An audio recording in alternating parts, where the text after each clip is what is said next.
Commander, you know that Quarian, Tally? She's been spending all her time down here asking me about our engines. I'll tell her to leave you alone. What? No, she's amazing. I wish my guys were half as smart as she is. Give her a month on board and she'll know more about our engines than I do. She's got a real knack for technology, that one. I can see why you wanted her to come along. I figured she'd be a real asset to the team. You got an eye for Tally, Commander, but I'm guessing that's not why you came down here. Fill me in on the IES stealth systems.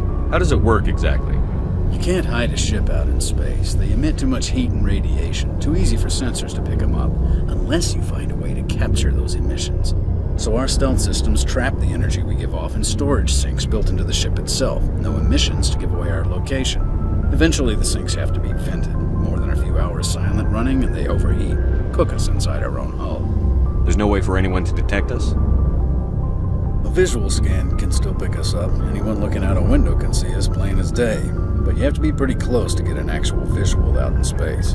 Most vessels rely on scanners. As long as the stealth systems are engaged, they can't see us. Not unless we accelerate to FTL speeds.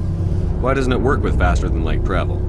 Cranking up to FTL blue shifts our emissions, pushes them into frequencies too high to capture in the sinks. As soon as we make the jump, it's like setting off a flare. Sensors can pick up our location whenever we enter or exit FTL flight, but for short-range missions, our stealth systems are amazing, and we've got the only one. I want to know more about the Normandy. She's the best ship I've ever served on, probably the fastest vessel ever designed. And she's the only one using the new Tantalus drive core.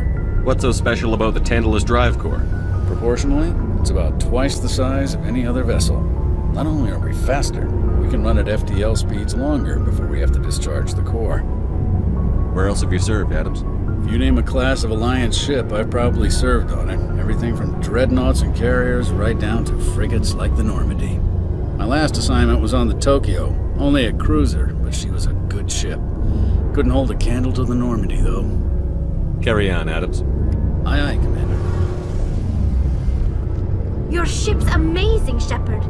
I've never seen a drive core like this before. I can't believe you were able to fit it into a ship this small. I'm starting to understand why you humans have been so successful. I had no idea Alliance vessels were so advanced.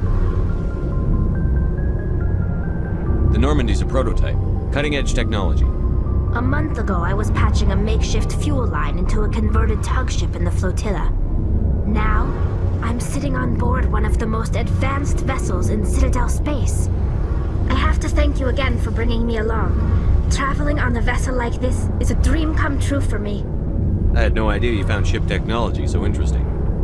It comes with being a Quarian. The migrant fleet is the key to the survival of my people. Ships are our most valuable resource. But we don't have anything like this. We make do with cast-offs and second-hand equipment. We just try to keep them running for as long as we can. Some of the fleet's larger vessels date all the way back to our original flight from the Geth. I can't believe your fleet's still using ships that are 3 centuries old. They're constantly being repaired, modified, and refitted. They aren't pretty, but they work. Mostly. We've tried to make ourselves as independent as possible on the flotilla, grow our own food, mine, and process our own fuel. But some things we just can't make on our own. A patch to maintain the hull integrity requires raw materials we just don't have. That's why our pilgrimages are so important. Tell me about your people. Our lives aren't easy. Resources are scarce, and we are constantly on the move. Everything we do must in some way contribute to the continuation of the migrant fleet.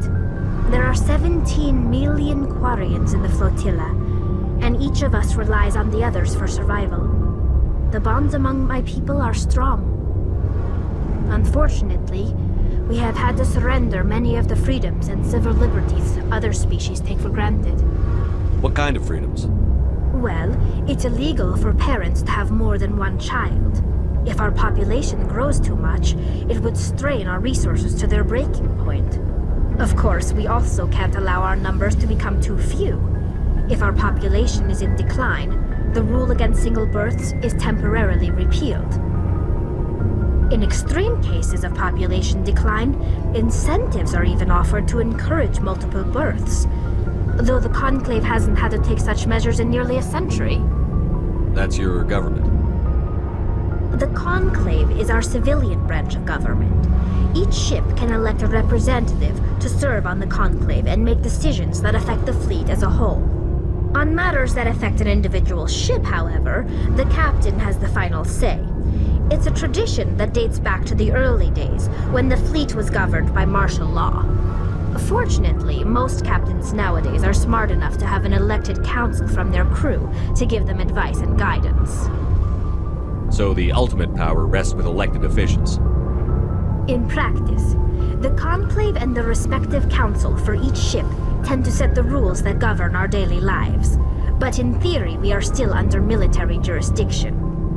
The 5 top-ranking military officials in the fleet serve on the Admiralty Board. These 5 have the power to overrule any decision by the Conclave in case of emergency. To do so requires unanimous agreement among the Admiralty, and they can only do this once. After that, the entire board must resign their posts. It's a safeguard that served us well. In nearly 3 centuries, the Admiralty Board has only overruled the Conclave 4 times. I want to know more about the Geth. I doubt I can tell you anything you don't already know. It's been almost 3 centuries since they drove my people into exile. All I know is the story of their origins, what they were when we created them, and how they turned on us. Interesting. The Geth were originally created to serve as an automated manual labor force. Initially, their intelligence was as limited as any VI. Over time, we made small modifications to their programming to allow them to perform more varied and complex tasks, bringing them closer and closer to true AI status. How come the Council didn't step in and stop you? This wasn't true AI research. We may have been skirting the bounds of the law, but we never did anything that was actually illegal. The changes were so insignificant, so gradual, that we were able to control them. Or so we thought. But one thing we underestimated was the power of the neural network. A million Geth thinking simultaneously created an inherently unstable matrix. So, the Geth share brain power? Many of the Geth's logic systems were designed to work in concert with other nearby Geth. Basically, the more of them you have in the group, the smarter they are. So there's some sort of group consciousness? No, nothing like that. They cannot share sensory data or information. Their programming cannot handle that much simultaneous input. Each Geth maintains an individual awareness and identity. The neural network only operates on a process-based level. It's basically the synthetic equivalent of a subconscious. But when they're in close proximity, they can coordinate low-level functional processes, freeing up more capacity for original or independent thought. What made them rebel? As we built more and more Geth, their effective intelligence became more sophisticated, more abstract. One day, a Geth began to ask its Quarian overseer questions about the nature of its existence. Am I alive? Why am I here? What is my purpose? As you can imagine, this caused a near panic among my people. What did you do? It was inevitable the newly sentient Geth would rebel against their situation. We knew they would rise up against us, so we acted first. A general order went out across all Quarian-controlled systems to permanently deactivate all Geth. The Geth responded to this order violently. You can't blame them for fighting for their survival. We had no other choice. The Geth were already on the verge of revolution. By acting quickly, we had a chance to end the war before it began. The hope was that most of the Geth would still be little more than machines, incapable of organized resistance. But they had progressed much further than anyone anticipated. The war was long and bloody. Millions upon millions of Quarians died at their hands. In the end, we were forced to flee our own homeworld. We feared the Geth would pursue us, but they never came beyond the Veil. Now we drift through space, exile, searching for a way to reclaim what was once ours. It's hard to feel sorry for you. Your ancestors tried to wipe out another species. We made a mistake when we created the Geth in the first place. But we did not make a mistake when we went to war against them. If we had not acted, they would have wiped us out. They're a synthetic life form. They have no use for organics. None. Why do you think they cut themselves off from the rest of the galaxy? Why do you think they've killed every organic being who's ever tried to contact them? They didn't kill Charon. What does that tell you? The Geth are not innocent victims in all this. They're the enemy. They want to destroy us. Not just the Quarians. All organic life. That's why they've joined up with Charon. And that's why we have to stop him. I want to know more about the pilgrimage. When my people reach maturity, we leave our birth ships and seek acceptance with a new crew. It's necessary to maintain genetic diversity among the fleet. But no ship wants to accept someone who will be a burden on them. So, to prove our worth, we embark on a pilgrimage. We set out alone, leaving the flotilla and our families behind us. We only return once we have found something of value we can bring back to the fleet. This is presented as a gift to the captain of the respective ship we wish to join. If the gift is accepted, we are welcomed into the crew. Can a captain choose to reject the gift? That doesn't happen often. Most captains are eager to increase the size of their crew. It increases their own standing in our society. Even when the gift is not particularly valuable, the captain usually accepts it out of a sense of tradition. However, there is a stigma to presenting a substandard gift. It's not the best way to make a good impression on a new community. Most pilgrims don't return until they find something worthwhile. Can a captain choose to reject the gift? That doesn't happen often. Most captains are eager to increase the size of their crew. It increases their own standing in our society. Even when the gift is not particularly valuable, the captain usually accepts it out of a sense of tradition. However, there is a stigma to presenting a substandard gift. It's not the best way to make a good impression on a new community. Most pilgrims don't return until they find something worthwhile. I can't believe they just send you off alone. It's not like they just cast us out. Before we leave, we are given lessons in how to survive outside the flotilla, and given gifts to help us on our journey. We also receive implants to fight off sickness and disease. Generations of living in an isolated and highly controlled environment have left our immune systems weaker than most. By the time we leave the fleet, we are well equipped for the pilgrimage. This is a rite of passage for all Quarians. If it were dangerous, our numbers would suffer. Virtually every pilgrimage ends with a triumphant return and the ritual presentation of the gift to one of the fleet's captains. I want to talk about something else. Like what? I should go. See you later.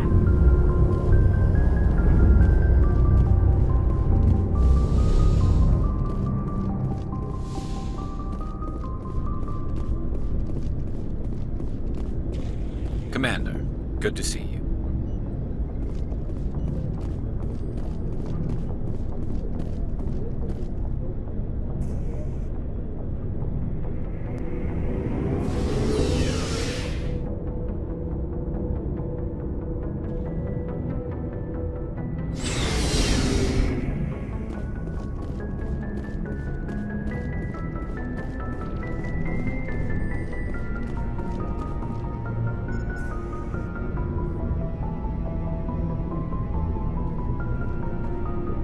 Anything you need, Commander? Just trying to get a sense of where the crew's at. Thoughts? I've wasted enough of your time for now, Commander. We'll have time for personal debriefings later. What's your opinion on the last mission? I don't see how we could have done things any better. At least not without getting to Eden Prime sooner. And we were on the scene faster than any other Alliance ship could have been. We'll talk another time, Lieutenant. Commander?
Yes, Commander?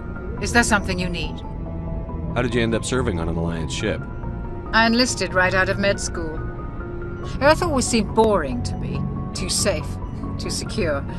I figured the colonies were teeming with exotic adventure.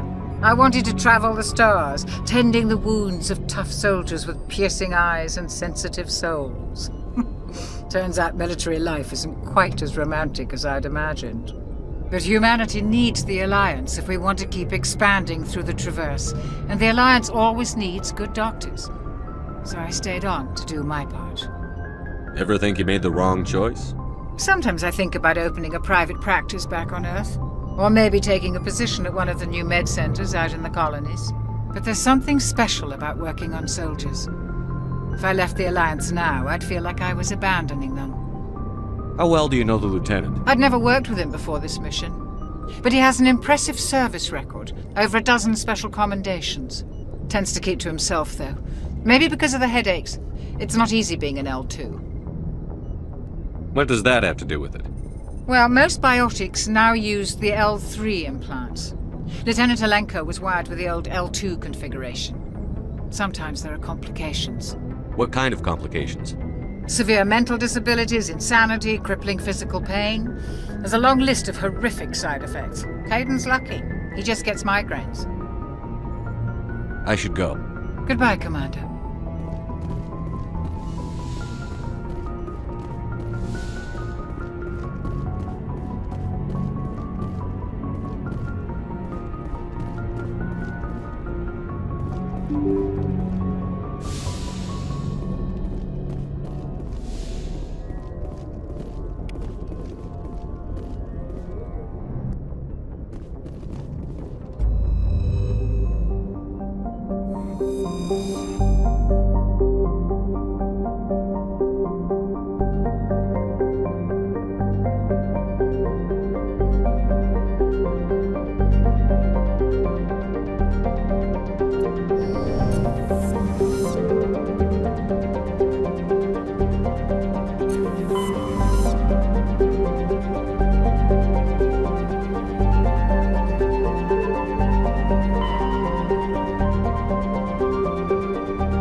Yes, sir.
area secured.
Commander, I'm picking up a signal from the planet's surface.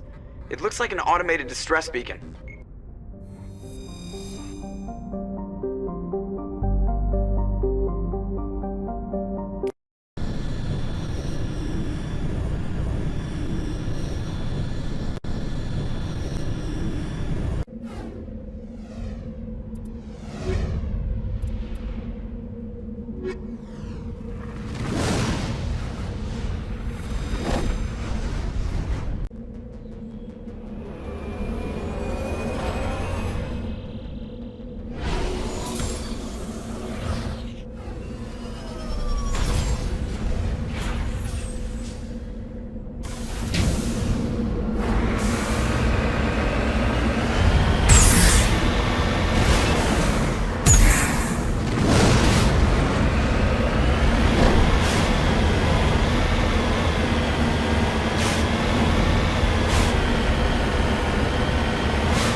closer!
Alliance soldiers.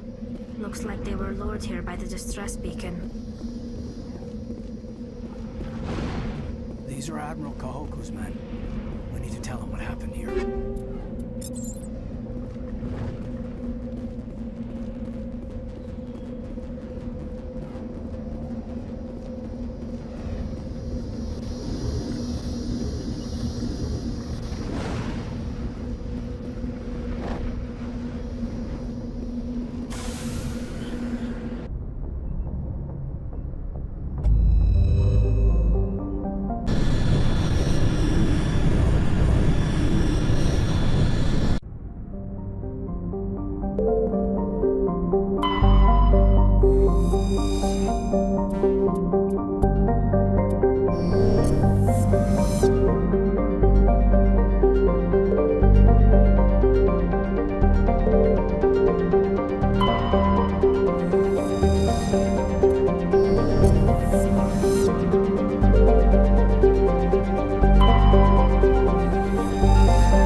some strange readings. Really strange, like off the damn charts. It looks like it's coming from an underground complex a few clicks away from the drop zone.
think we can take that strong point head on.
All targets down.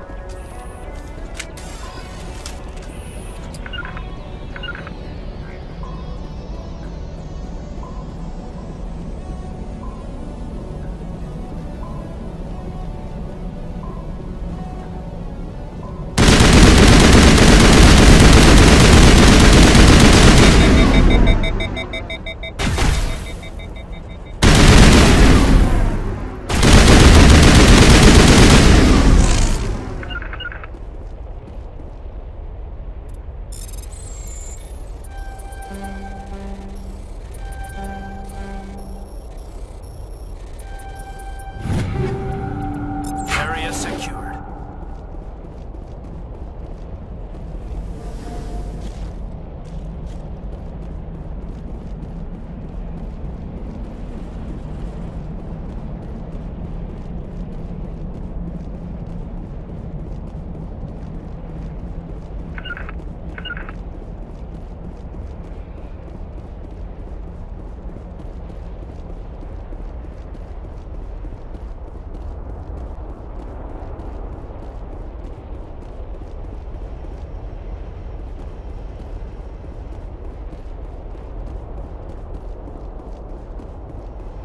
Securing point.